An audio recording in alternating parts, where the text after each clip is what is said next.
In the gleaming towers of downtown Phoenix, where million-dollar deals are sealed with handshakes and corporate empires rise and fall with the setting sun, fate was preparing to weave together two vastly different lives in the most unexpected way. Richard Green had spent 7 years ensuring the pristine marble floors of the Meridian Financial Center reflected perfection, his quiet dedication invisible to the power brokers who shaped the American economy from behind mahogany desks 40 floors above the bustling city streets. But on that sweltering August evening, when the desert heat still radiated from the pavement at midnight, his simple act of compassion would not only save the life of one of the nation's most powerful women, but would lead to a reward so profound, so life-altering, that even the most cynical hearts would be moved to tears.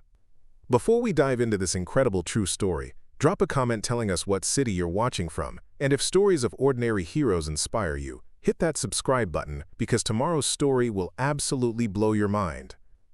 The clock had just struck 11:47 p.m. when Richard finished mopping the executive floors of the Meridian Tower, the same building where Victoria Ashworth, CEO of Pinnacle Industries, had been burning the midnight oil for weeks. Victoria, at 42, commanded a business empire worth over $8 billion, her pharmaceutical company responsible for life-saving medications that reached every corner of the globe. She was known throughout the corporate world as the Iron Lady of Phoenix, brilliant, decisive, and seemingly unbreakable. Yet on this particular night, as she worked alone in her corner office reviewing acquisition papers that could reshape the entire healthcare industry, she had no idea that her carefully constructed world was about to come crashing down in the most terrifying way imaginable. Richard, meanwhile, was thinking about nothing more complex than getting home to his 8-year-old daughter Emma, who was spending another night at his neighbor Mrs. Patterson's apartment. Single parenthood had taught him to treasure even the smallest moments with his little girl, and he'd promised to make pancakes for breakfast before her summer camp. The overtime hours cleaning the executive floors were necessary. Every extra dollar went toward Emma's future, toward the college fund he'd been building since the day she was born, toward ensuring she'd never have to work nights just to make ends meet like her father. As Richard wheeled his cleaning cart toward the service elevator, something made him pause. A sound that didn't belong in the sterile quiet of the after-hours corporate world. A soft thud, followed by what might have been a muffled cry. His first instinct was to dismiss it. The executive floors were always empty by this hour, secured by keycard access that only the highest-level personnel possessed. But something nagged at him, the same paternal instinct that woke him instantly when Emma had nightmares or stirred restlessly in her sleep. The sound had come from the direction of the corner office, the one with Victoria Ashworth's name on the frosted glass door. Richard had cleaned that office countless times, always marveling at the wall of awards, the photographs with world leaders, the quiet power that seemed to emanate from every carefully chosen piece of furniture. He'd never seen Ms. Ashworth in person. Their worlds operated on completely different schedules, but he'd read about her in the business magazines left scattered in the lobby. A woman who'd built an empire while facing down skeptics who said she was too young, too idealistic, too emotional to lead a major corporation. The keycard reader blinked red when Richard tried his maintenance access. Emergency override required supervisor approval, but something in his gut told him this couldn't wait. The muffled sounds had stopped, replaced by a silence that felt wrong, heavy with unseen danger. Richard thought of Emma, of how he'd want someone, anyone, to help her if she were in trouble, and he wasn't there to protect her. Using his master maintenance key, Richard carefully opened the office door. What he found inside would haunt his dreams and change both their lives forever. Victoria Ashworth collapsed behind her massive desk, her face pale and contorted with pain, clutching her chest as she struggled to breathe. Her phone lay shattered on the floor where it had fallen from her grasp, its screen dark and useless.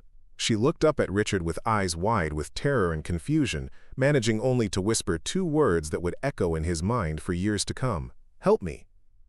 In that moment, Richard didn't see the Iron Lady of Phoenix or the CEO of a billion-dollar empire. He saw someone's daughter, someone who mattered to people who loved her, someone who deserved to live. Without hesitation, he dropped to his knees beside her, his basic first aid training from his brief stint in community college kicking in as he assessed her condition. Heart attack. He was almost certain. Every second counted, and the nearest hospital was 12 minutes away even with emergency response. As Richard reached for his phone to call 911, He had no idea that this single moment of human compassion would lead to a reward so extraordinary, so perfectly suited to healing the deepest wounds in his own heart, that it would restore your faith in the power of unexpected kindness. The story of what Victoria Ashworth would do for the man who saved her life goes far beyond money, far beyond corporate gratitude, touching something so fundamental about love, sacrifice, and the bonds that make us human, that you'll understand why this story has been shared millions of times across the world.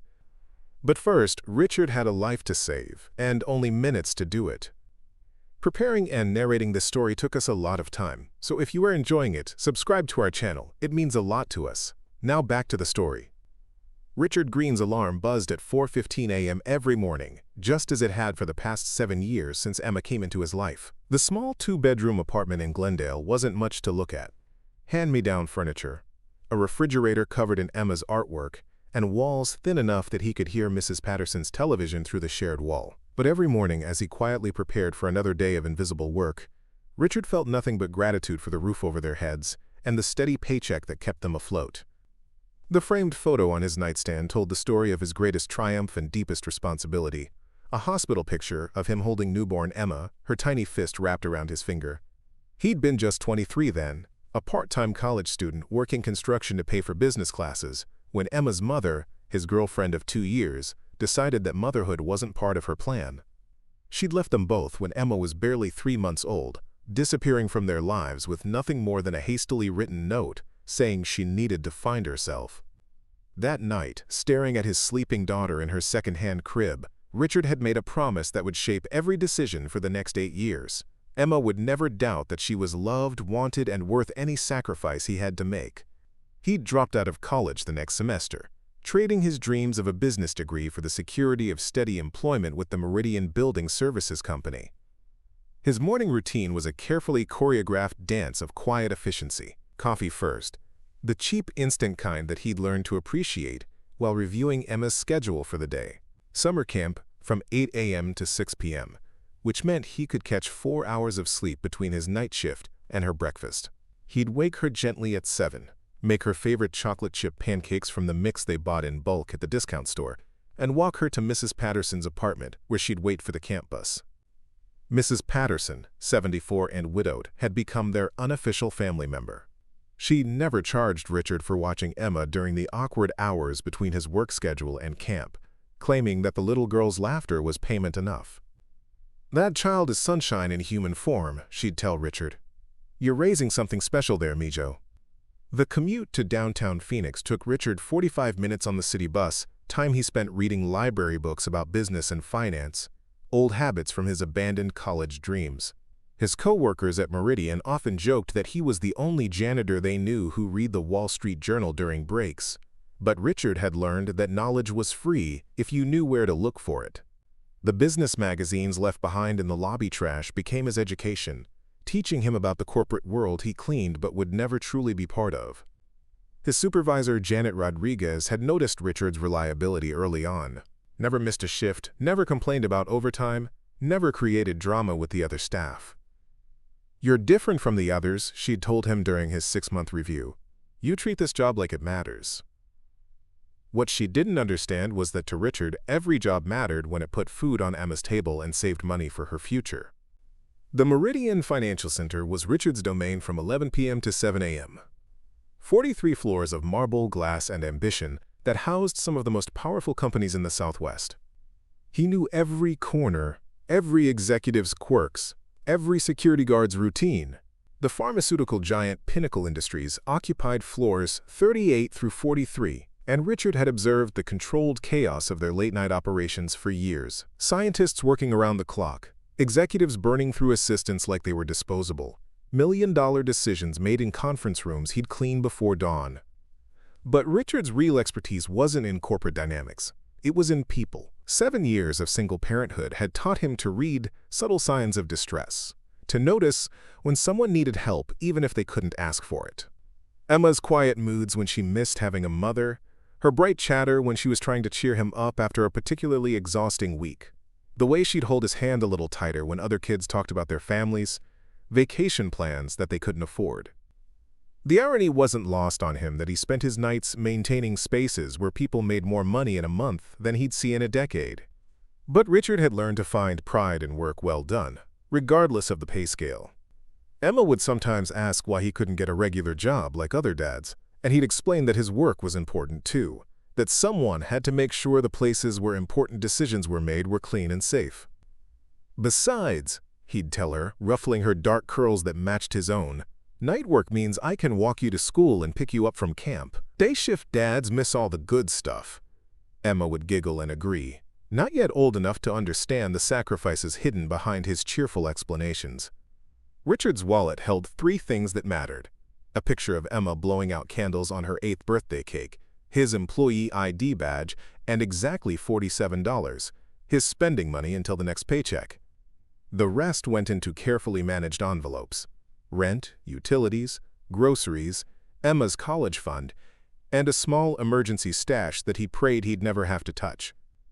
He'd never imagined that his simple philosophy of treating every person with dignity, every task with respect, and every day as a gift would soon intersect with the life of one of the most powerful women in America, in a way that would change everything he thought he knew about possibility, kindness, and the rewards that come to those who help others without expecting anything in return. As Richard finished his pre-shift routine that fateful August evening, checking his cleaning supplies and reviewing his floor assignments, he had no way of knowing that in just a few hours, his instinct to help someone in distress would unlock a level of gratitude that would answer prayers he'd been too humble to voice and heal wounds he'd carried alone for far too long. Victoria Ashworth's day began at 5:30 a.m. in her penthouse apartment overlooking Camelback Mountain, the Phoenix skyline stretching endlessly toward the desert horizon. The panoramic windows of her million-dollar home reflected the disciplined life of a woman who had clawed her way to the top of a ruthless industry through sheer determination and an intellect that intimidated even her most seasoned competitors. At 42, she commanded Pinnacle Industries with the precision of a master chess player, every move calculated 3 steps ahead, every decision weighted against its potential to save or destroy lives across the globe. The marble bathroom of her master suite housed a routine as rigid as her business strategies. 30 minutes of meditation followed by an hour of intense cardio in her private gym, then a breakfast of steel-cut oats and fresh fruit while reviewing overnight reports from Pinnacle's international operations. By 7 a.m., she was dressed in one of her signature tailored suits. Today's choice, a charcoal gray Armani that cost more than most people's monthly salary, and reviewing the day's schedule with her assistant while her driver navigated the early morning traffic toward the Meridian Financial Center. Holleen? Victoria's corner office on the 43rd floor was a testament to her journey from a small-town girl in rural Montana to the helm of a pharmaceutical empire. The walls displayed her Harvard MBA, photos with 3 presidents, and awards recognizing Pinnacle Industries' breakthrough treatments for childhood cancer. But it was the smaller frame on her desk that told her real story. A faded photograph of a modest farmhouse where she'd grown up as the daughter of a veterinarian who'd spent more time treating sick animals for free than collecting payments from struggling ranch families. Dr. Thomas Ashworth had instilled in his daughter a belief that knowledge was meant to serve humanity, not just generate profit. Medicine isn't about making money, Victoria, he told her countless times while she helped him prepare treatments in their barn-turned clinic. It's about being the bridge between scientific discovery and human hope. Those words had shaped every major decision of her career, even when they conflicted with shareholder expectations and board pressures. The transformation from farm girl to pharmaceutical mogul hadn't been gentle. Victoria had earned her undergraduate degree in biochemistry while working 3 jobs, graduated summa cum laude from Harvard Business School, despite being one of only 12 women in her class, and spent her first decade in the industry fighting perceptions that she was too young, too idealistic, and too emotional to lead in a field dominated by men twice her age. The Iron Lady nickname had started as mockery from competitors who underestimated her resolve, but Victoria had claimed it as a badge of honor. Building Pinnacle Industries from a struggling generic drug manufacturer into a global powerhouse had required sacrifices that sometimes kept her awake at 3 a.m., staring at the city lights and questioning whether the cost had been worth the crown. Her marriage to fellow Harvard graduate Jonathan Steinberg had crumbled under the pressure of her 18-hour workdays and his inability to understand why saving lives mattered more to her then attending charity galas and society functions. Their divorce 3 years earlier had been swift and brutal, played out in business magazines that dissected every detail of their prenuptial agreement.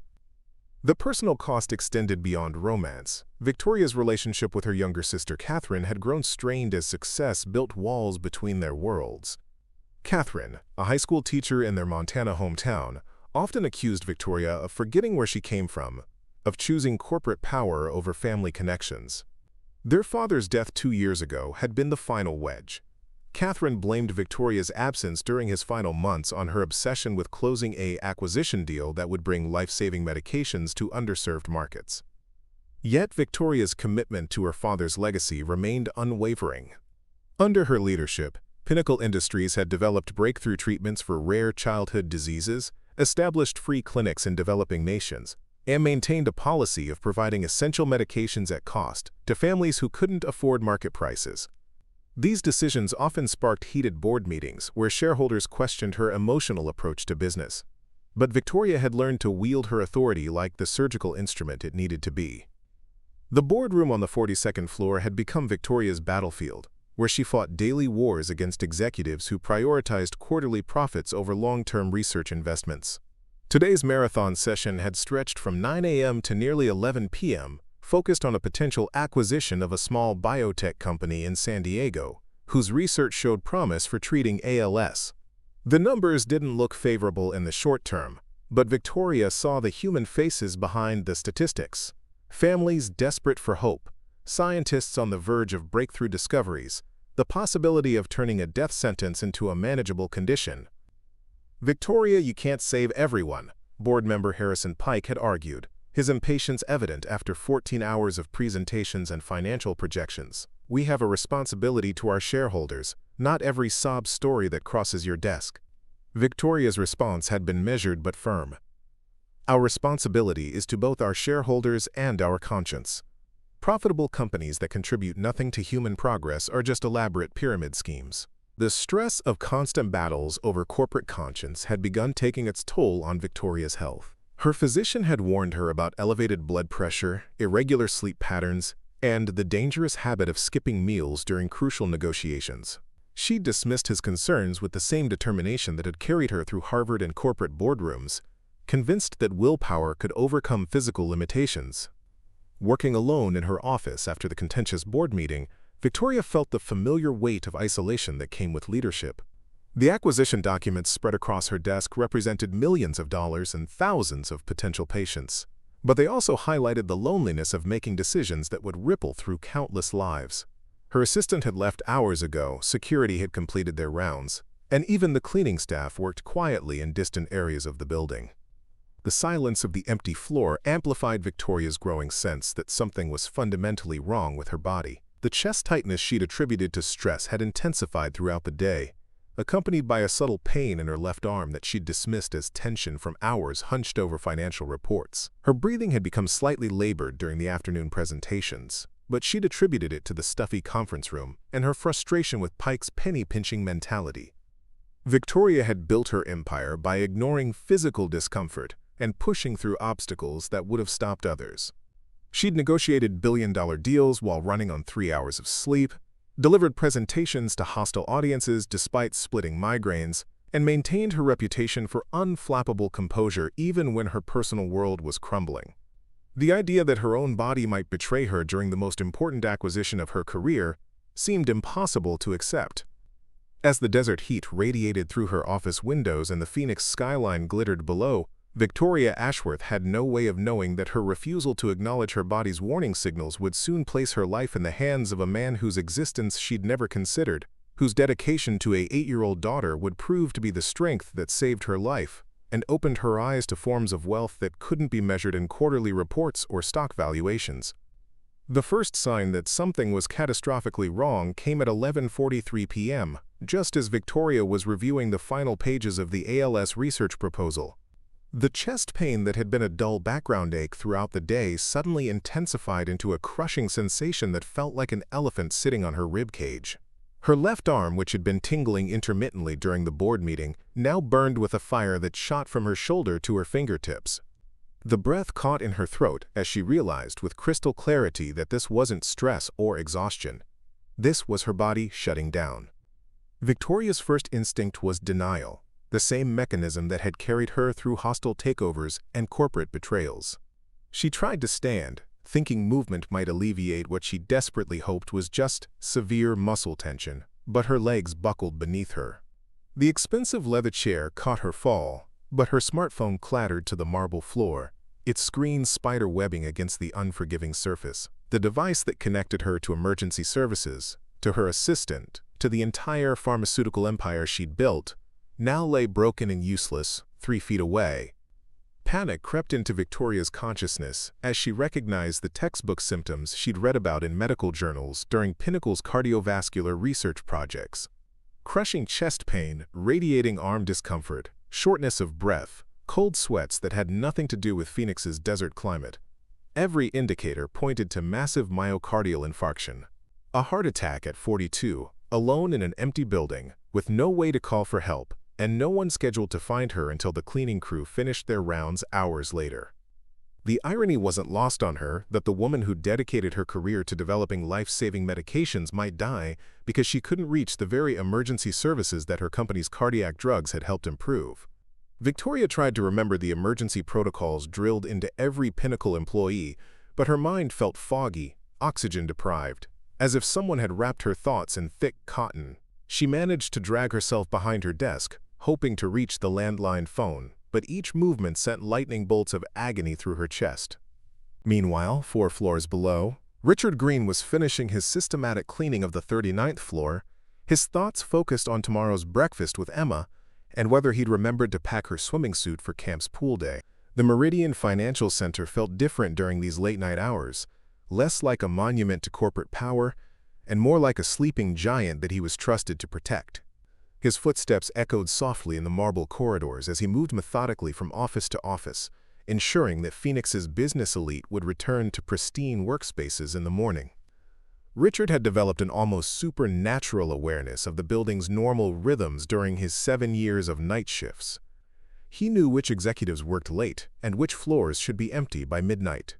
He recognized the subtle sounds of the ventilation system, the distant hum of server rooms, the occasional security guard making rounds.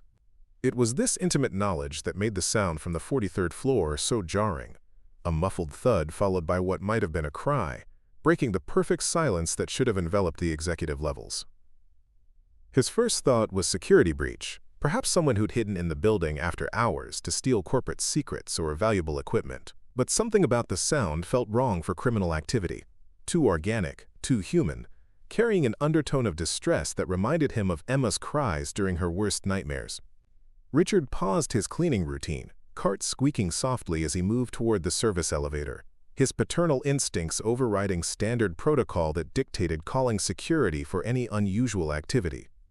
The ride to the 43rd floor felt longer than usual, each mechanical click of the elevator's ascent building Richard's sense that something serious was happening above. His maintenance access card worked on every floor except the executive level, which required special clearance he didn't possess. Standard procedure demanded that he contact his supervisor, who would contact building security, who would eventually investigate the disturbance through proper channels. But Richard's experience as a single father had taught him that emergencies didn't wait for proper channels. The executive floor reception area was dark except for emergency lighting, casting strange shadows that made the corporate artwork look ominous. Richard moved quietly toward the corner office where he'd heard the sound, his cleaning experience having taught him to move silently through spaces where people worked and slept. The nameplate on the frosted glass door read, Victoria Ashworth, Chief Executive Officer. But the office beyond was supposed to be empty, secured, and off-limits to anyone without executive authorization. Richard's master maintenance key turned reluctantly in the lock, each click sounding impossibly loud in the quiet corridor. He'd used this key thousands of times in other offices, but never in the inner sanctum of corporate power, never with the weight of potential consequences pressing down on his shoulders. The liability of entering an executive's private office without permission could cost him his job, his steady income, Emma's security, everything he'd worked 7 years to build.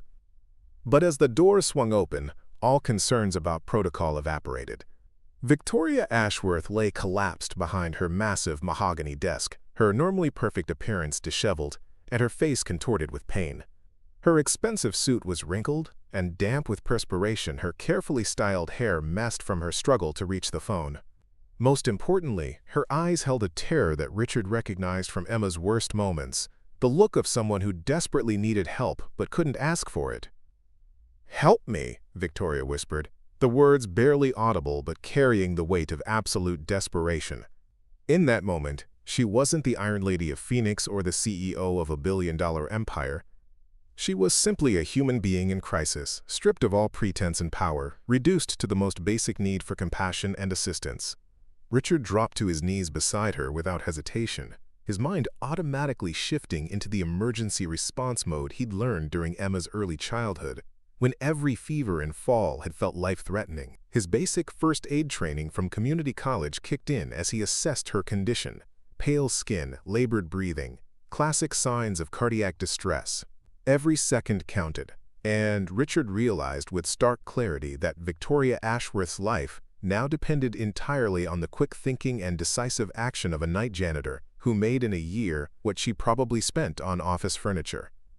The broken smartphone on the floor eliminated any hope of a quick 911 call, but Richard's own phone had full signal. As he dialed emergency services with trembling fingers, he had no way of knowing that this moment of pure human compassion, choosing to help someone in desperate need despite the personal risks, would set in motion a chain of events that would transform both their lives in ways neither could possibly imagine. The paramedics arrived at the Meridian Financial Center in exactly 8 minutes and 43 seconds, their sirens wailing through the empty Phoenix streets like harbingers of salvation. Richard had remained by Victoria's side throughout those eternal minutes, his hand gently holding hers while he spoke in the same calm, reassuring voice he used when Emma woke from nightmares.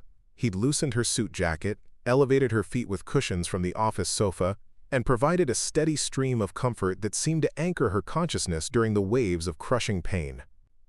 "You're going to be okay," Richard repeated, his thumb tracing gentle circles on the back of her hand. "My name is Richard, and I'm staying right here with you until help arrives. You're not alone." Victoria's eyes remained fixed on his face, drawing strength from his quiet confidence even as her body betrayed her with each labored breath. In her semi-conscious state, she found herself thinking that this stranger's presence felt more genuine than most of the corporate relationships she'd cultivated over decades. The emergency medical team burst through the office doors with professional efficiency, their equipment and expertise taking over where Richard's compassion had sustained her. As they worked to stabilize Victoria's vital signs and prepare her for transport, the lead paramedic turned to Richard with questions that would later prove crucial. "Are you family? How long has she been experiencing symptoms? Any known medical conditions or medications?" Richard explained his discovery of Victoria in distress, his decision to enter the office, and his observations about her condition. The paramedic nodded approvingly at Richard's quick thinking and basic first aid measures. "You likely saved her life," the man said quietly while his team prepared the stretcher. "Cardiac events like this can be fatal within minutes without intervention. Your decision to check on her instead of following standard protocol made all the difference." As the medical team wheeled Victoria toward the elevator, she managed to grab Richard's sleeve with surprising strength. Her voice was barely a whisper, but her words were clear. "Thank you. I need to know your name." Richard squeezed her hand gently. "Richard Green, ma'am. You just focus on getting better. Everything else can wait." Victoria's eyes held his for a moment longer before the elevator doors closed, carrying her toward the ambulance and the hospital that would save her life.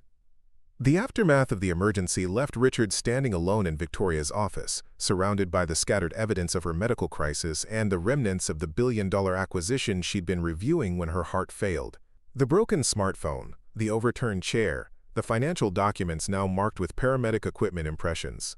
Everything bore witness to how quickly corporate power could become meaningless in the face of human mortality. Building security arrived within minutes, followed by Richard's supervisor Janet Rodriguez, who'd been called by the emergency dispatcher. The questions came in waves. Why had Richard been on the executive floor? How had he gained access to a restricted office? What had prompted him to violate standard protocol? Richard answered each inquiry with the same simple honesty that had guided his decision to help Victoria. He'd heard someone in distress and chosen to act. "You could have been fired for entering that office without authorization," Janet told him after the security team completed their report. "The liability alone could have cost us the cleaning contract." But her stern words carried an undertone of grudging respect. In 17 years of managing the building's maintenance staff, she'd never encountered a situation where an employee's rule-breaking had literally saved a life. The story spread through the Meridian Financial Center staff like wildfire. By morning, security guards, maintenance workers, and early-arriving executives were discussing the night janitor who discovered Victoria Ashworth collapsed in her office and possibly saved her life. Richard found himself the reluctant center of attention, fielding congratulations and questions from colleagues who'd barely acknowledged his existence during 7 years of invisible service. Emma noticed her father's distraction during their usual breakfast routine. "Daddy, you seem worried," she observed while carefully cutting her pancakes into perfect squares, a habit that never failed to make Richard smile. "Is something wrong at work?" Richard explained that he'd helped someone who was very sick the night before, and that sometimes helping others meant making difficult choices about following rules versus doing what felt right. "Like when I helped Tommy in my class even though the teacher said we weren't supposed to work together?" Emma asked with the innocent wisdom that often surprised Richard. "Sort of like that, sweetheart. Sometimes the most important thing is to help someone who needs it, even if it means getting in trouble later." Emma nodded solemnly, then brightened. "I'm proud of you, Daddy. You're a hero." Meanwhile, across town at Phoenix Memorial Hospital, Victoria was undergoing emergency cardiac catheterization to clear the blocked artery that had nearly claimed her life. The cardiologist, Dr. Rebecca Martinez, explained to Victoria's assistant, Sarah Coleman, that the heart attack had been severe, but that intervention had come quickly enough to prevent permanent damage. "Whoever found her and called for help saved her life," Dr. Martinez emphasized. "Another 15 or 20 minutes, and we would have been looking at a very different outcome." Sarah Coleman had worked as Victoria's executive assistant for 8 years, managing everything from board meeting logistics to personal appointments with the efficiency of a military operation. She'd fielded crisis calls about hostile takeovers, regulatory investigations, and family emergencies, but nothing had prepared her for the panic of receiving a 3 a.m. call that her boss was in the cardiac intensive care unit after collapsing alone in her office. "Who found her?" Sarah asked the hospital administrator, while Victoria remained sedated in recovery. The answer surprised her. Richard Green, a maintenance worker from the building's cleaning crew. Sarah had never heard the name, despite her meticulous knowledge of everyone who worked in the Meridian Financial Center. The fact that someone so far outside Victoria's corporate orbit had been responsible for saving her life struck Sarah as both miraculous and profoundly humbling. Dr. Martinez provided additional details that would later prove significant in understanding the full scope of Richard's intervention. "The 911 call was made quickly and accurately," she explained. "The caller provided clear information about symptoms and maintained appropriate first aid until paramedics arrived. His actions during those critical minutes likely prevented brain damage from oxygen deprivation and gave us the window we needed for successful intervention." As Victoria slowly regained consciousness later that afternoon, her first coherent question was about the man who'd found her. Sarah showed her the incident report with Richard's name and basic employment information, but Victoria wanted more details. "Find out everything about him," she instructed weakly from her hospital bed. "I need to understand who this person is and why he chose to help me when he could have simply called security and walked away." Sarah began her research that evening, uncovering the basic facts of Richard Green's employment history and personal situation. What she discovered would form the foundation for a decision that would change both Richard's and Victoria's lives in ways neither could yet imagine. A single father working nights to support his young daughter. A man with abandoned educational dreams who'd chosen stability over ambition. Someone whose quiet heroism had saved the life of one of the most powerful women in Phoenix. Victoria lay in her hospital bed that night, staring at the ceiling and thinking about the gentle voice that had anchored her during the most terrifying moments of her life. The man who'd held her hand and promised she wouldn't be alone had no idea that his simple act of human compassion was about to unlock a level of gratitude that would restore his faith in the possibility of dreams coming true. 3 days after her heart attack, Victoria sat in her private hospital room surrounded by get-well flowers from pharmaceutical executives, board members, and competitors who'd heard about her medical emergency through industry channels. But her attention was focused entirely on the manila folder Sarah had delivered that morning, containing a comprehensive background report on the man who'd saved her life. What she read challenged every assumption she'd held about success, sacrifice, and the quiet heroism that existed in plain sight. Richard Green's employment file painted the picture of a model worker. 7 years of perfect attendance, 0 disciplinary actions, commendations from building tenants who'd noticed his thoroughness, and overtime records that showed he consistently worked extra shifts whenever available. But it was the personal information that stopped Victoria's breath. Medical insurance claims revealed Emma's premature birth and extended NICU stay that had bankrupted Richard's college fund. Credit reports showed a man living paycheck to paycheck despite steady employment, every spare dollar allocated to his daughter's needs and future education savings. The most striking discovery came from Emma's school records, which Sarah had obtained through careful inquiries. Richard attended every parent-teacher conference, volunteered for school events despite his night shift schedule, and had never missed a single payment for Emma's lunch account or school supplies. Teachers described him as devoted and present in ways that put many two-parent households to shame. Emma's academic performance consistently ranked in the top 10% of her class, a testament to the attention and support she received from her father. But it was the handwritten note from Emma's second-grade teacher that brought tears to Victoria's eyes. Mr. Green arrived for our conference still wearing his work uniform after pulling a double shift. When I mentioned that Emma needed supplies for a science project, he took notes on everything and showed up the next day with materials that probably cost him his lunch money for a week. Emma talks about her daddy with such pride and love. She knows she's cherished, and it shows in everything she does. Victoria's hands trembled as she read the financial analysis Sarah had compiled. Richard's salary placed him just above the poverty line, yet he'd managed to accumulate nearly $8,000 in Emma's college fund through a decade of $20 monthly deposits and careful saving of every tax refund and overtime payment. The mathematical precision of his budgeting revealed a mind capable of complex planning and sacrifice that would have impressed Harvard Business School professors.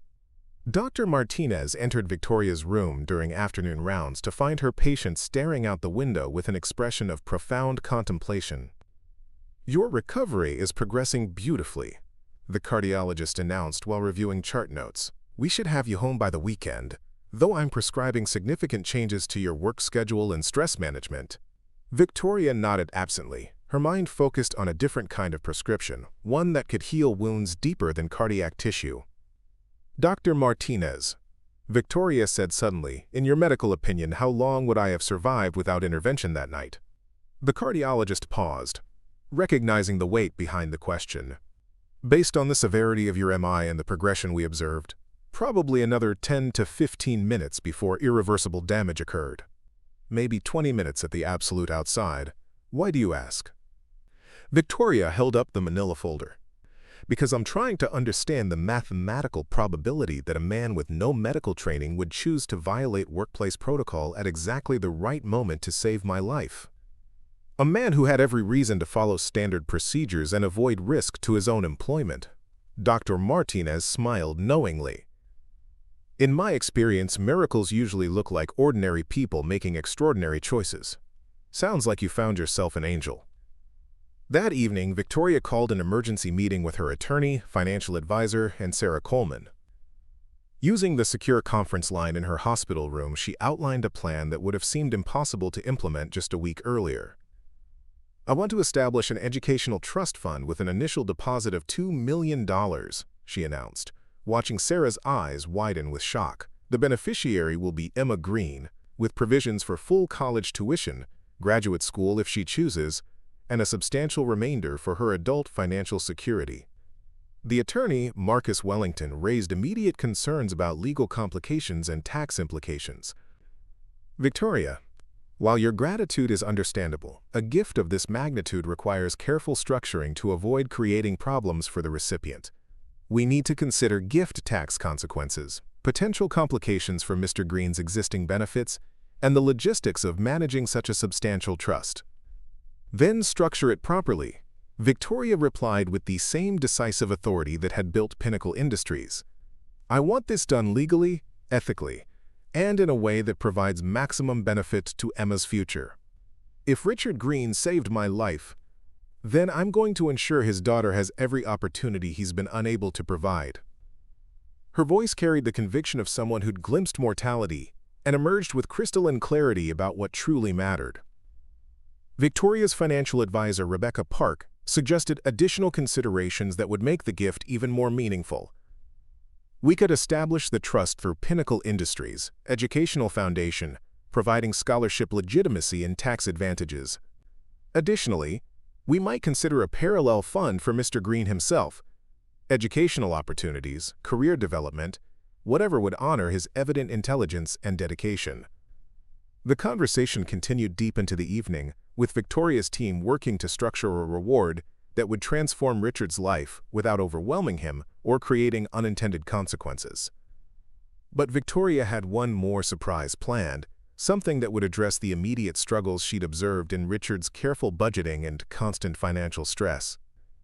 Sarah was tasked with researching Richard's current living situation, Emma's school needs, and any immediate challenges they faced. What she discovered prompted Victoria to expand her plans even further. Richard's rent took 60% of his income. Emma needed dental work they'd been delaying, and their aging Honda had been repaired so many times that Richard was essentially rebuilding it piece by piece to avoid a car payment he couldn't afford. I want you to arrange a meeting, Victoria told Sarah as her planning session concluded. Nothing formal or intimidating. Just ask Mr. Green if he would visit me here at the hospital so I can thank him properly. Don't mention anything about the trust or any other plans. I want to meet the man who saved my life and understand what kind of person chooses compassion over protocol when everything is on the line. Sarah nodded, already mentally preparing for a conversation that would change Richard's life forever. As she gathered the legal documents and financial projections Victoria's team had developed, she realized she was about to become part of a story that would restore anyone's faith in the power of gratitude and the ripple effects of simple kindness. Victoria lay back against her hospital pillows that night, feeling more energized and purposeful than she had in years. The heart attack that could have ended her life had instead opened her eyes to a form of wealth that had nothing to do with stock prices or quarterly earnings. Tomorrow, she would begin repaying a debt that could never truly be settled, the debt of a life saved by someone who expected nothing in return except the quiet satisfaction of helping another human being in crisis. The folder containing Richard's background information remained open on her bedside table, its contents representing not just a maintenance worker's employment history, but a roadmap to transforming two lives through the simple act of recognizing true heroism when it appeared in the most unexpected package. The call came to Richard's apartment at 2:30 p.m. on a Thursday, just as he was helping Emma with her math homework before his shift began. Sarah Coleman's voice was professional but warm, as she introduced herself as Victoria Ashworth's executive assistant. Ms. Ashworth would very much like to meet with you at the hospital, Mr. Green. She wants to thank you personally for what you did. Would tomorrow afternoon be convenient? Richard's hand shook slightly as he hung up the phone. Emma looked up from her multiplication tables with curious eyes. Who was that, Daddy? She asked, pencil poised over her workbook. Someone from work, sweetheart. The lady I helped the other night wants to say thank you. Emma beamed with pride. That's nice. Maybe she'll give you a medal or something. Richard smiled at his daughter's innocent optimism, having no idea how prophetic her words would prove to be. The next afternoon, Richard stood outside Phoenix Memorial Hospital wearing his best khaki pants and a button-down shirt that Emma had insisted he iron twice. He'd never visited anyone in a hospital's private wing, where wealthy patients recovered in suites that looked more like luxury hotel rooms than medical facilities. The elevator ride to the cardiac unit felt endless, his stomach churning with nerves about meeting someone whose world existed so far beyond his own experience. Victoria's room overlooked the Sonoran Desert, its floor-to-ceiling windows framing a view that probably cost more per night than Richard's monthly rent. She was sitting in a comfortable chair by the window wearing an expensive silk robe that somehow made her look both elegant and approachable. When she saw Richard in the doorway, her face lit up with genuine warmth that immediately put him at ease. "Mr. Green," she said, rising carefully to greet him. "Please, come in. I've been looking forward to meeting the man who saved my life." Richard approached hesitantly, still processing the surreal experience of being invited into the private space of someone he'd only known as a name on an office door. "How are you feeling, ma'am? I hope you're recovering well." Victoria gestured for him to sit in the chair across from hers, creating an intimate conversation space that felt more like a living room than a hospital room. "I'm feeling grateful," she said simply. "And I have some questions for you, if you don't mind. I've been thinking about that night, about your decision to check on me instead of following standard protocol. What made you do it?" Richard considered the question carefully, his mind returning to those crucial moments outside her office. "I heard something that didn't sound right," he said finally. "In my experience, when someone's in trouble, waiting for the proper procedure can mean the difference between helping and being too late. I have a daughter, and I'd want someone to help her if she needed it, even if it meant breaking a few rules." "Tell me about your daughter," Victoria said, and something in her voice suggested this wasn't casual conversation. Richard's face transformed as he began describing Emma, her love of science, her infectious laugh, her dreams of becoming a veterinarian someday. He pulled out his phone to show Victoria pictures, Emma at her 8th birthday party, building a volcano for the school science fair, reading a book that was probably too advanced for her age. "She sounds remarkable," Victoria observed, studying the photos with genuine interest. "And it's clear she has a devoted father. I understand you've been raising her alone?" Richard nodded, briefly explaining Emma's mother's departure and his decision to prioritize stability over his own educational ambitions. He spoke without bitterness or self-pity, presenting his choices as natural consequences of loving his daughter. Victoria listened intently, occasionally asking gentle questions that revealed her growing understanding of Richard's situation. She learned about his abandoned business degree, his careful budgeting, his dreams of someday providing Emma with opportunities he'd never had. What struck her most was his complete lack of resentment about the sacrifices he'd made. He spoke about his life with quiet pride and genuine contentment. "Richard," Victoria said finally, "I want to share something with you. That night, when you found me, I was reviewing documents for a potential acquisition that could help develop treatments for ALS. I was thinking about my father, who taught me that medicine exists to serve humanity, not profit margins. But in that moment when my heart was failing, all my corporate achievements felt meaningless. What mattered was your kindness, your choice to help someone you didn't even know." She paused, reaching for a folder on the nearby table. "I've spent the last week learning about your life, your dedication to Emma, your character. I've discovered that heroes don't always wear uniforms or receive recognition. Sometimes they're single fathers working night shifts to build better futures for their children. And I've decided that gratitude isn't complete until it creates positive change." Richard shifted uncomfortably in his chair, sensing that this conversation was building towards something bigger than a simple thank you. "Ma'am, I appreciate your kind words, but I just did what anyone would do. You don't owe me anything." Victoria smiled at his humility, recognizing the same selflessness that had prompted him to risk his job to help her. "What if I told you that Emma's college education could be completely funded?" Victoria asked quietly. "What if I told you that her future could be secured in ways that would let you stop worrying about money and start thinking about your own dreams again?" Richard's face went pale as the magnitude of her words began to register. "I don't understand," he whispered. Victoria opened the folder and began explaining the educational trust she'd established, the financial provisions for Emma's future, the opportunities that would now be available to both father and daughter. As she spoke, Richard's eyes filled with tears he couldn't control. The relief, the gratitude, the sudden shift from constant financial stress to unimaginable security. It overwhelmed him completely. "This is too much," Richard managed to say through his tears. "I can't accept something like this. It's too generous, too life-changing. I don't deserve this." Victoria leaned forward, her voice gentle but firm. "Richard, you saved my life. More than that, you reminded me why my life was worth saving. This isn't charity. It's justice. It's ensuring that goodness is rewarded, and that heroes like you don't have to choose between their own dreams and their children's futures." The conversation continued for over an hour, with Victoria patiently addressing Richard's concerns and overwhelming gratitude. She explained how the trust was structured, how it would affect Emma's educational opportunities, and how additional provisions would allow Richard to pursue his own delayed ambitions. By the time he left the hospital, Richard was carrying documents that would transform everything he thought possible for his family's future. That evening, as Richard sat at his kitchen table trying to process what had happened, Emma noticed his unusual quietness. "Daddy, you look different," she observed with the perceptive innocence of childhood. "Did something good happen?" Richard pulled his daughter onto his lap, holding her close as he tried to find words for a miracle that defied explanation. "Something amazing happened, sweetheart. And it's all because you taught me that helping others is always the right thing to do." 2 months after the trust fund revelation, Richard found himself in an entirely unexpected position.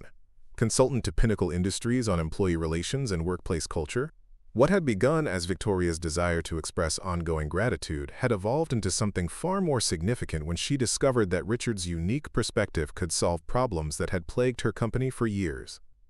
The transformation started during their third meeting, when Victoria mentioned her frustration with Pinnacle's high turnover rate among support staff. "We lose custodial workers, cafeteria employees, and security guards faster than we can train them," she explained during a lunch meeting at her favorite Phoenix restaurant. "Exit interviews consistently cite feeling undervalued and invisible, but our HR department can't seem to identify specific solutions." Richard set down his coffee cup, his expression thoughtful. "Ma'am, if I may ask, when was the last time a Pinnacle executive spent time with your night shift custodial team? Not inspecting their work, but actually talking to them about their jobs?" Victoria paused, realizing she couldn't answer that question. "I'm not sure that's ever happened," she admitted. "That might be your starting point," Richard suggested gently. "In my experience, people don't leave jobs because of the work itself. They leave because they don't feel seen or heard. When you're invisible for 40 hours a week, it affects how you feel about yourself and your value to the organization." This conversation planted the seed for what would become known throughout Pinnacle Industries as the Green Initiative, a comprehensive program designed to bridge the gap between executive leadership and support staff. Richard's first official project involved shadowing different departments during night shifts, conducting informal interviews with employees, and documenting their experiences from a perspective no Harvard MBA could provide. The insights Richard uncovered were both eye-opening and immediately actionable. He discovered that the cafeteria staff had developed more efficient food service procedures that management had never considered implementing company-wide. Security guards had identified potential safety improvements that could prevent accidents and reduce insurance costs. Custodial workers had noticed equipment maintenance issues that, if addressed proactively, could save thousands in emergency repairs. But Richard's most valuable contribution came from his understanding of how to make people feel valued without spending significant money. He proposed simple changes that had profound impacts: name badges for all employees regardless of position, monthly recognition meetings where support staff could present improvement suggestions directly to executives, and a mentorship program pairing experienced support workers with new hires. Victoria watched in amazement as Richard presented his findings to Pinnacle's senior leadership team. The man who'd once cleaned their offices was now teaching them about leadership principles they'd somehow missed in their expensive business educations. His presentation was clear, data-driven, and focused on practical solutions that addressed both employee satisfaction and bottom-line results. "Mr. Green's recommendations have immediate applications," announced Dr. Patricia Wells, Pinnacle's head of human resources, during the leadership meeting. "Implementing these changes across our 12 facilities could reduce turnover by an estimated 30% while improving operational efficiency. The financial projections are compelling." Richard's success with the Employee Relations Project led to additional consulting opportunities. Victoria invited him to observe board meetings as a silent advisor, his presence providing a perspective that challenged assumptions and identified blind spots. His insights proved particularly valuable during discussions about new facility planning, where his maintenance background helped executives understand the long-term operational implications of their architectural choices. The most significant breakthrough came when Richard identified a pattern of communication failures that was costing Pinnacle millions annually. By studying workflow patterns and interviewing employees at every level, he discovered that critical information was getting lost in translation between departments. Executives would make decisions based on incomplete data because support staff observations never reached decision-makers. "We have brilliant scientists developing life-saving medications," Richard explained to the board during one memorable presentation. "But we're missing crucial information from the people who actually see how our systems work day to day. It's like having a race car with a powerful engine but ignoring the mechanic who knows there's a problem with the transmission." Richard's solution was elegantly simple. Establish direct communication channels between support staff and management, create quarterly forums where any employee could present improvement suggestions, and implement a feedback system that rewarded practical insights regardless of their source. The program's pilot implementation in Pinnacle's Phoenix facility resulted in immediate cost savings and improved employee satisfaction scores. Victoria found herself increasingly relying on Richard's counsel for decisions that extended far beyond employee relations. His perspective as a single father proved invaluable when Pinnacle developed family-friendly policies. His financial struggles informed discussions about employee benefit packages, and his education in life's harsh realities provided balance to boardroom theorizing. The transformation wasn't without challenges. Some executives initially resisted taking advice from someone they perceived as, quote, just a janitor, despite his obvious intelligence and practical wisdom. Richard encountered subtle condescension and occasional outright hostility from managers who felt threatened by his unconventional background and Victoria's obvious respect for his opinions. But Richard's consistent professionalism and measurable results gradually won over even the most skeptical board members. His recommendations consistently improved efficiency, reduced costs, and enhanced employee satisfaction. More importantly, his presence reminded everyone that valuable insights could come from unexpected sources. Emma noticed the changes in her father during their evening conversations. Richard carried himself with new confidence, spoke about work with genuine enthusiasm, and seemed energized by challenges that once would have intimidated him. "Daddy, you seem happier," she observed one night while they worked on her homework together. "I like seeing you excited about your job." "I'm learning that helping people can take many different forms," Richard explained, thinking about how his role had evolved from physical maintenance to organizational healing. "Sometimes you help by cleaning buildings, sometimes by saving lives, and sometimes by helping companies remember that every person who works there matters." Victoria's decision to value Richard's perspective had created ripple effects throughout Pinnacle Industries that neither had anticipated. Employees felt more valued, efficiency improved, and the company's culture shifted toward inclusivity and practical problem-solving. But most importantly, Richard had discovered that his years of invisible service had prepared him for visible leadership in ways that traditional education never could have achieved. The janitor who'd saved Victoria's life had become the consultant who was helping save her company's soul, proving that sometimes the most valuable expertise comes from the ground up, literally and figuratively. The first sign of trouble came during Richard's 4th month as a consultant, hidden in a routine email that Sarah Coleman almost dismissed as standard corporate correspondence. The message, sent from an anonymous account to several Pinnacle board members, contained detailed financial projections, questioning the cost-effectiveness of the Green Initiative, and suggesting that Victoria's emotional attachment to Richard was clouding her business judgment. "This isn't random criticism," Sarah explained to Victoria during their Monday morning briefing, her usually calm demeanor showing cracks of concern. "Someone with access to internal financial data is systematically undermining Richard's programs and your decision to implement them." The email contains specific budget figures and departmental metrics that aren't publicly available. Victoria studied the printed message, her expression darkening as she recognized the subtle but unmistakable tone of corporate sabotage. After 2 decades in pharmaceutical leadership, she'd learned to identify threats disguised as legitimate business concerns. "Who else has access to these particular financial reports?" she asked, though she suspected she already knew the answer. The investigation led directly to Dr. Harrison Blake, Pinnacle's chief financial officer, and a board member who'd opposed Richard's consulting arrangement from the beginning. Blake, a Harvard MBA with 25 years of corporate experience, had made no secret of his belief that Victoria's gratitude was interfering with sound business decisions. But the anonymous emails represented something far more dangerous than professional disagreement. They constituted a deliberate campaign to discredit both Richard's contributions and Victoria's leadership. Richard first became aware of the opposition during a facilities meeting at Pinnacle's Tucson Research Center, where he'd been invited to assess employee satisfaction issues. Dr. Jennifer Morrison, the facility director, mentioned offhandedly that she'd received concerns about the corporate resources being allocated to Richard's consulting work. Some board members are questioning whether we're getting sufficient return on investment, she explained diplomatically, clearly uncomfortable with the conversation. The pattern became clearer as Richard continued his facility visits. Managers who'd initially embraced his recommendations suddenly expressed reservations about implementation timelines. Department heads who'd praised the Green Initiative's early results began citing budget concerns and resource allocation issues. The enthusiasm that had characterized Richard's first months was being systematically eroded by whispered doubts and calculated resistance.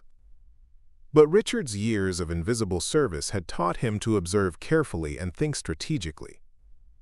During his evening conversations with Emma, he found himself processing the workplace dynamics with the same analytical approach he'd once applied to understanding building maintenance patterns. "Something feels different at work," he confided to his daughter one night while helping her with a science project about ecosystems. "Different how?" Emma asked, carefully arranging her display of food chain relationships. "Like when Tommy Peterson was being mean to kids at school but pretending to be nice to the teachers?" Richard paused, struck by his daughter's perceptive analogy. "Yes, sweetheart, exactly like that. Sometimes adults can be bullies too, but they're more subtle about it." Emma's innocent question prompted Richard to examine the opposition more carefully. He began documenting instances where his recommendations were being questioned or delayed, tracking which managers seemed supportive versus those who appeared to be following someone else's agenda. His maintenance background had taught him that problems rarely occurred in isolation. There was usually a systematic cause that required systematic investigation.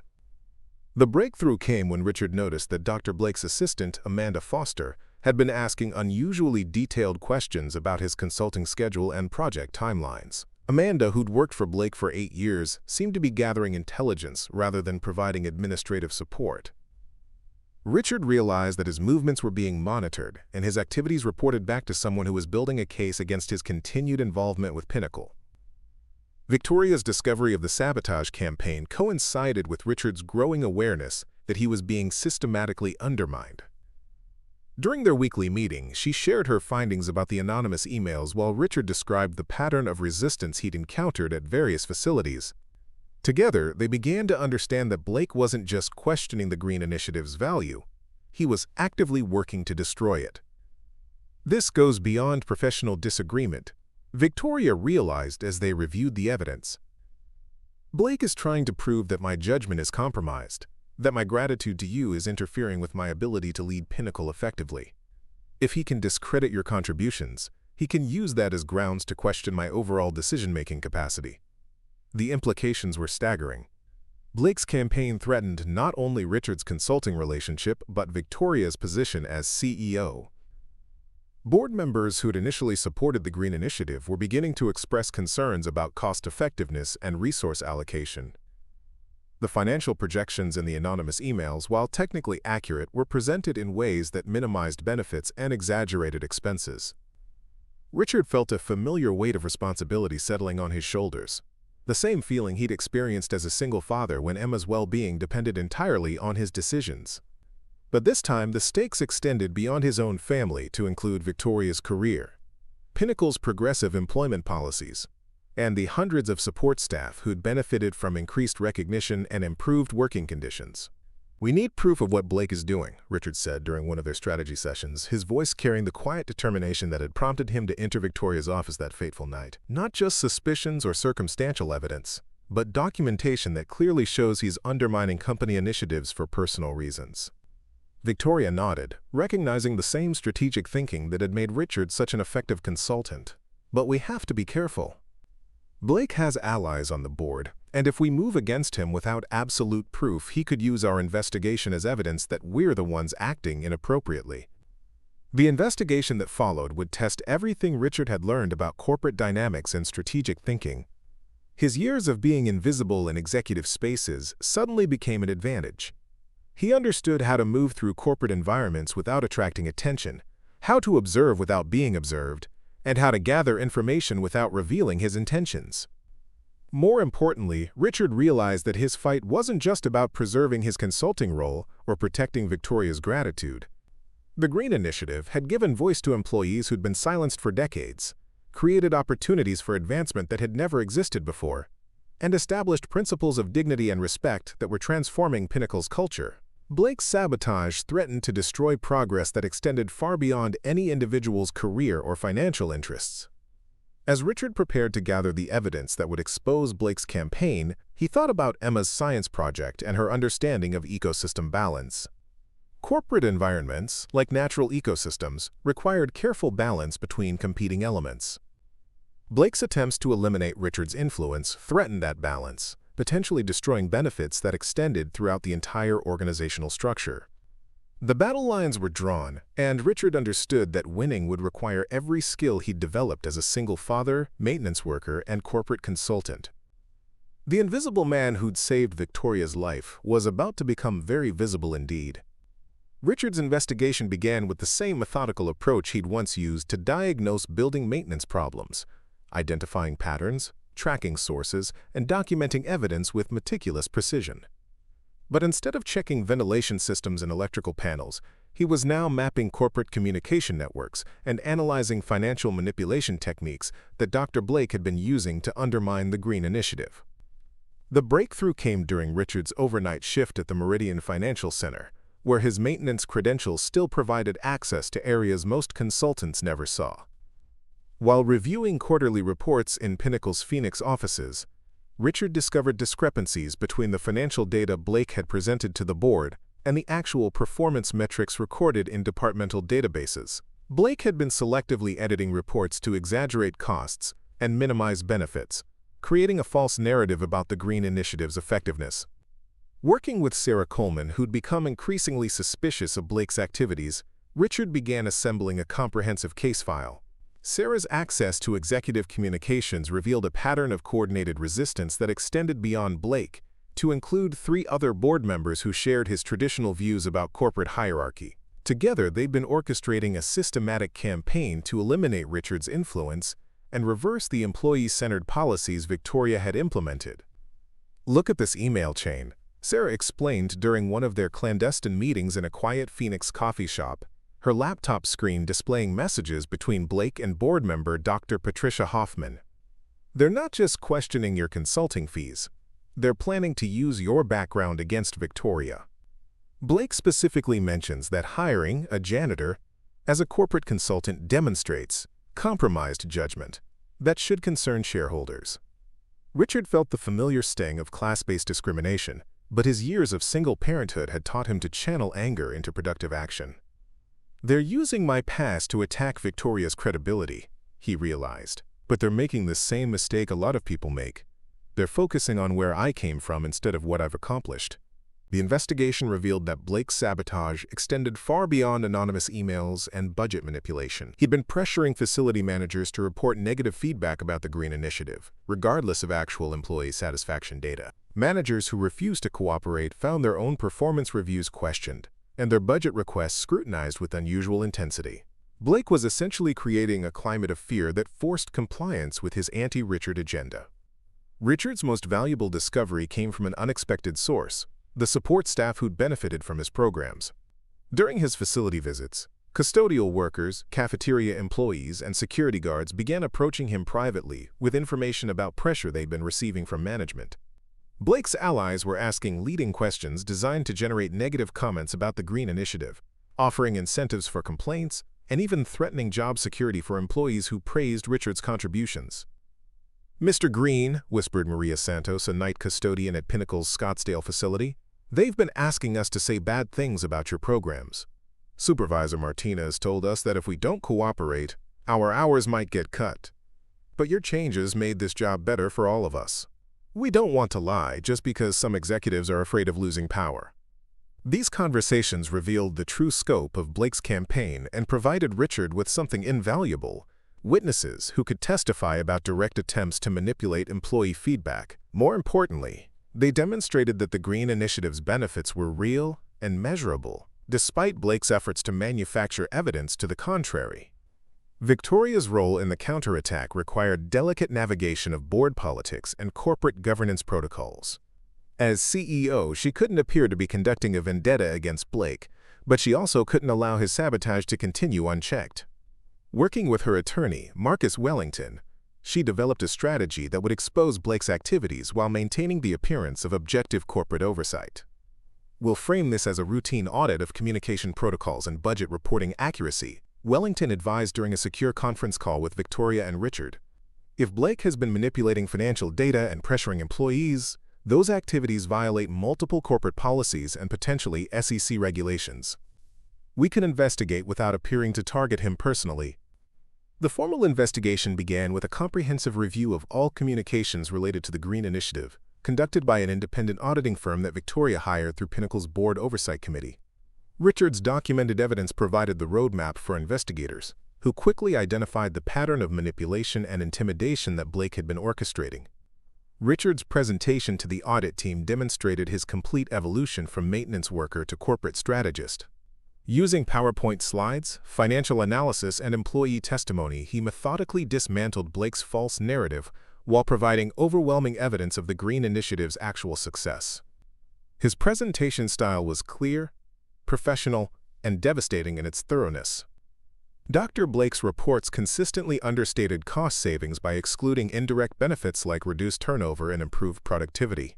Richard explained to the investigative team, his confidence evident as he navigated complex financial projections. Additionally, his surveys of employee satisfaction used leading questions and excluded data from facilities where the Green Initiative showed the strongest positive results. The investigation also revealed Blake's most damaging mistake.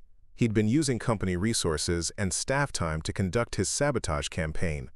Amanda Foster, his assistant, had been ordered to track Richard's activities and compile negative reports during regular business hours, essentially using Pinnacle's payroll to fund a personal vendetta against company policy.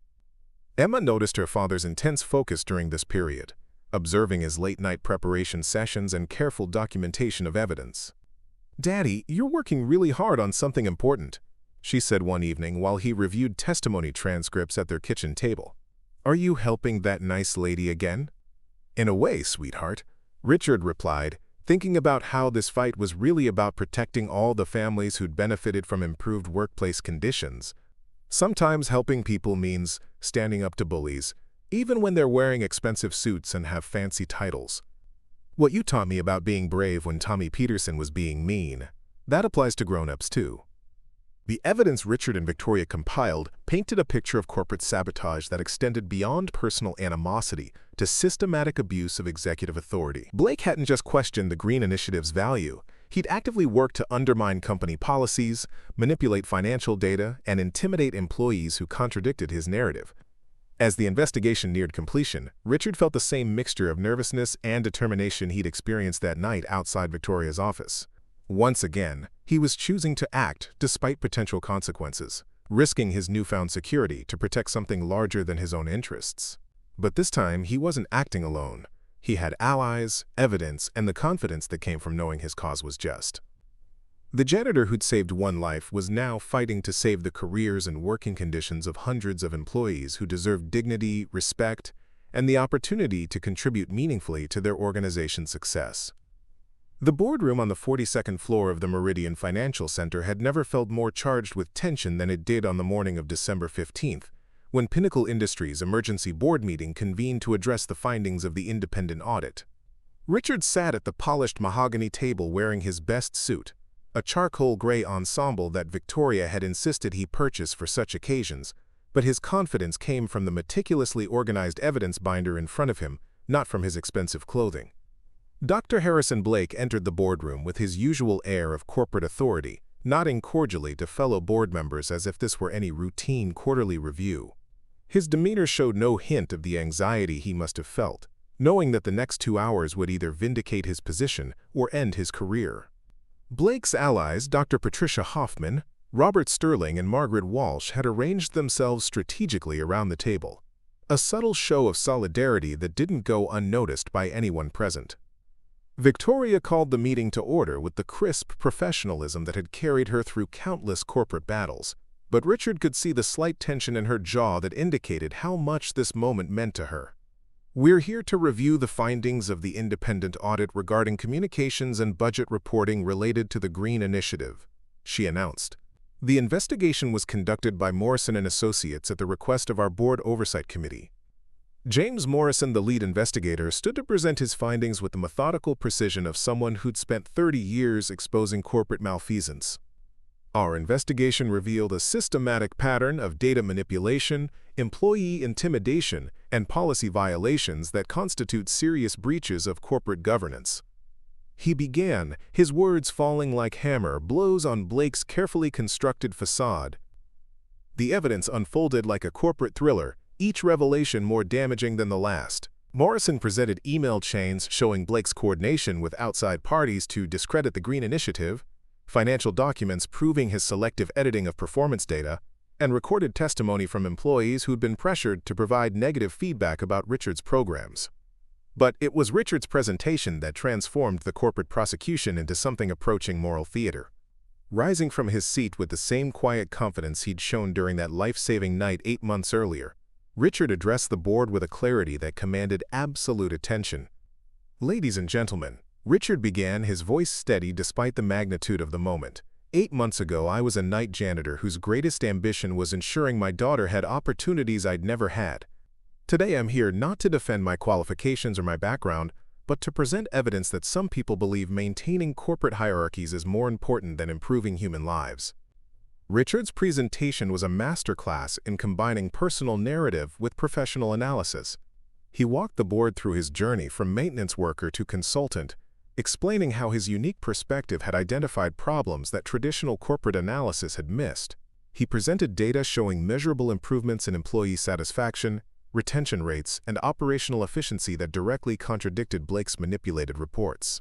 "Dr. Blake's campaign wasn't just about questioning my consulting role," Richard continued, clicking through slides that demonstrated the scope of the sabotage. "It was about preserving a system where good ideas are dismissed based on their source rather than their merit, where employee feedback is manipulated rather than genuinely sought, and where corporate success is measured only in quarterly profits rather than human dignity."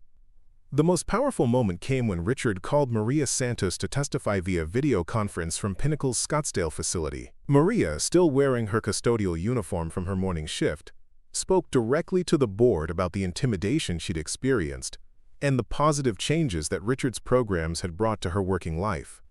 "Before Mr. Green's programs, I was invisible," Maria said, her voice clear and strong despite her obvious nervousness.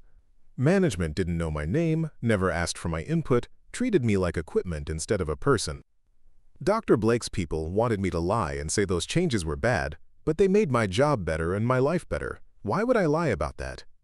Blake's response, when Victoria finally gave him the floor, revealed the fundamental arrogance that had driven his sabotage campaign. "This is exactly what I've been warning about," he said, his polished tone carrying unmistakable condescension. "We're allowing emotional responses and misguided sympathy to override sound business judgment. Mr. Green may be a decent person, but that doesn't qualify him to advise a billion-dollar pharmaceutical company." "Dr. Blake," Richard interjected, his voice remaining respectful but firm, "could you explain how my recommendations to improve employee retention, increase operational efficiency, and enhance workplace safety represent misguided sympathy rather than sound business practice?" Blake's face flushed as he realized he'd walked into a trap, having essentially argued that treating employees with dignity was bad for business. The confrontation reached its climax when Morrison presented the most damaging evidence: recordings of Blake instructing Amanda Foster to falsify employee satisfaction surveys and manipulate budget reports to support his predetermined conclusions. Blake's voice, captured clearly on Amanda's smartphone recordings, revealed the calculated nature of his deception. "Delete any responses that mention positive changes," Blake's recorded voice instructed. "We need data that supports the conclusion that this Green Initiative is a waste of resources. If employees won't cooperate voluntarily, remind them that their performance reviews are coming up." The boardroom fell silent as the implications of Blake's words sank in. This wasn't professional disagreement or legitimate business concern. This was corporate fraud designed to undermine company policy and deceive the board of directors. Board member Dr. Rebecca Chen, who'd remained neutral throughout the investigation, spoke first after the recording ended. "Dr. Blake, these recordings suggest you deliberately falsified reports to influence board decisions. That's a violation of fiduciary duty that could expose the company to significant legal liability."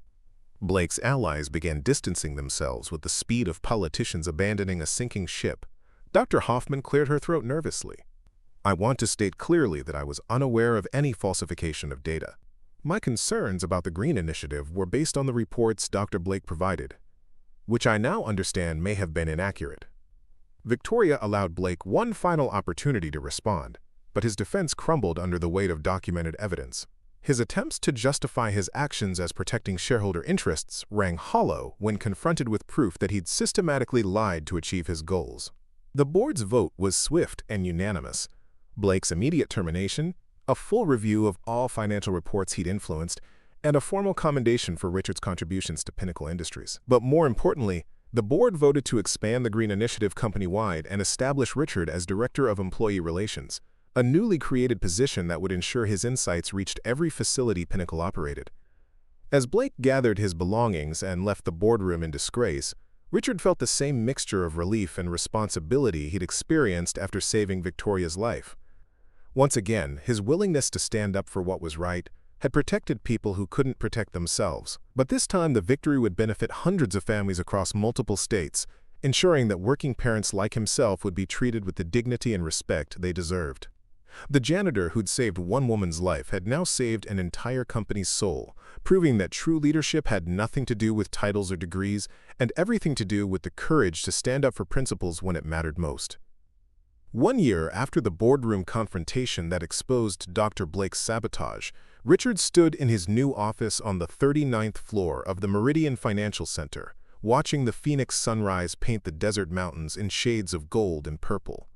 The view from his Director of Employee Relations office was the same one he'd admired for years while cleaning windows, but everything else about his life had transformed in ways that still took his breath away. The office itself told the story of his journey. Framed certificates from his newly completed MBA program hung beside the original photo of him holding newborn Emma. Business awards shared wall space with Emma's latest honor roll certificate. And his father's old thermos sat proudly on a desk where he now made decisions affecting thousands of employees across Pinnacle Industries, expanding operations. Emma, now 9 years old, burst through the office door with the excitement that had become her trademark since starting at Phoenix Academy, the prestigious private school that the Educational Trust Fund had made possible. "Daddy, guess what?" she announced, her backpack sliding off her shoulder as she rushed to his desk. "Mrs. Patterson says I can enter the state science fair with my project about pharmaceutical research." Richard knelt to Emma's level, marveling at how confident and curious she'd become since their lives had stabilized. The constant worry about rent, food, and basic necessities that had shadowed her early childhood was now just a memory, replaced by endless possibilities for learning and growth. "Tell me about your project, sweetheart," he said, giving her his complete attention despite the stack of employee satisfaction reports awaiting his review. "I'm studying how companies like Pinnacle develop medicines that help sick children," Emma explained with the serious tone she adopted when discussing her academic interests. "I interviewed Ms. Ashworth about her father's influence on her career, and she told me about how you helped her understand that every person in a company matters, not just the executives." The relationship between Victoria and Emma had blossomed into something beautiful and unexpected. Victoria, who'd never had children of her own, had become a mentor and surrogate aunt to the little girl whose father had saved her life. Their monthly lunch dates had evolved into a tradition where Emma peppered Victoria with questions about business, science, and leadership, while Victoria marveled at the child's brilliant mind and compassionate heart. "Ms. Ashworth is taking me to visit the Children's Hospital next week," Emma continued, her eyes bright with anticipation. "She wants to show me how the medicines Pinnacle makes actually help kids get better. Maybe someday I can develop medicines too, just like she does." Richard felt the familiar swell of gratitude that had become his default emotional state since Victoria's life-changing intervention. Emma's dreams now included possibilities that would have been unimaginable during their days of counting every dollar and hoping the car would last another month. The Educational Trust Fund hadn't just secured Emma's future. It had given her permission to dream without limits. Mrs. Patterson, now 75 and officially employed as Emma's after-school caregiver, appeared in the doorway with her usual warm smile. "Richard, Mijo, this child has been talking about her science project non-stop since school ended. She's going to change the world, mark my words." The elderly woman's presence in their lives had only grown more precious as their circumstances improved, her loving guidance providing stability and wisdom that complemented Richard's parenting. The Green Initiative's expansion across all Pinnacle facilities had exceeded every projection Richard had dared to make during those early consulting days. Employee satisfaction scores had increased by 43% company-wide, turnover rates had dropped to historic lows, and the direct communication channels between support staff and management had generated cost-saving innovations worth millions of dollars annually. But the most meaningful changes couldn't be measured in spreadsheets or quarterly reports. Maria Santos had been promoted to training coordinator at the Scottsdale facility, using her 15 years of experience to help new employees understand both their job responsibilities and their value to the organization. Tommy Rodriguez, a young custodian whose improvement suggestions had saved Pinnacle thousands in equipment maintenance costs, was now enrolled in a company-sponsored engineering program that would lead to a facility management position. The ripple effects of recognizing and rewarding merit regardless of its source had transformed Pinnacle's culture in ways that attracted national attention. Harvard Business School had developed a case study around the Green Initiative, and Richard found himself invited to speak at conferences where executives from Fortune 500 companies sought to understand how a former janitor had revolutionized corporate employee relations. Victoria's recovery from her heart attack had been complete, but the experience had fundamentally changed her approach to leadership in life. She'd restructured her schedule to include regular exercise, family time with Richard and Emma, and a renewed focus on Pinnacle's humanitarian mission. The woman who'd once worked 18-hour days now made sure to attend Emma's school events and never missed their family dinners on Sunday evenings. "You know what I realized yesterday?" Victoria said during one of their regular strategy meetings, her tone carrying the thoughtful quality that had become more prominent since her near-death experience. "My father always said that the measure of a successful company isn't just profit margins, but how many lives it improves. I thought he meant patients who benefit from our medications, but you taught me that it also means the employees who develop, manufacture, and distribute those treatments." The pharmaceutical industry had taken notice of Pinnacle's transformation, with competitors attempting to replicate the Green Initiative's success with varying degrees of authenticity and effectiveness. But Richard's programs worked because they were built on genuine respect and systematic change, not superficial gestures designed to improve public relations. Richard's MBA completion ceremony had been a family affair, with Emma cheering loudly from the audience while Victoria beamed with pride from her seat next to Mrs. Patterson. The degree he'd earned through Pinnacle's executive education program represented more than academic achievement. It validated his transformation from invisible worker to visible leader while honoring the journey that had brought him to that moment. "Daddy," Emma said as they prepared to leave his office for their evening routine, "do you ever miss being a janitor?" The question was innocent but profound, touching on themes of identity, growth, and the value of all honest work. Richard considered his answer carefully, looking around the office that symbolized how far he'd traveled while thinking about the lessons that had guided every step of that journey. "I miss some things about it, sweetheart. I miss the quiet time to think, the satisfaction of making things clean and orderly, and the way that job taught me to notice details that other people overlook. But I don't miss feeling invisible or worrying about our future." "But you're still helping people clean things up," Emma observed with the wisdom that often surprised him. "You're just cleaning up unfairness instead of buildings now." As they walked hand in hand toward the elevator that had once trapped Victoria and set their entire story in motion, Richard reflected on Emma's profound insight. The skills that had made him an excellent janitor, attention to detail, respect for systems, understanding of how small problems could become big ones if ignored, were the same qualities that had made him an effective corporate consultant and now a successful director. The elevator doors opened to reveal the same space where Victoria had collapsed that August night, now equipped with improved emergency communication systems that Richard had recommended.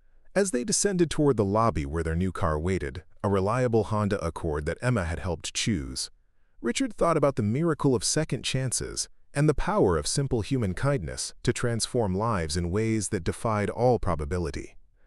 Emma's laughter echoed in the elevator as she told him about her plans for tomorrow's school presentation, her voice full of confidence and joy that would have been impossible during their days of financial struggle. The little girl who'd once worried about whether they could afford her school supplies was now dreaming of medical breakthroughs and scientific discoveries, her future as bright and unlimited as the Phoenix sunset that painted their city in colors of hope and possibility.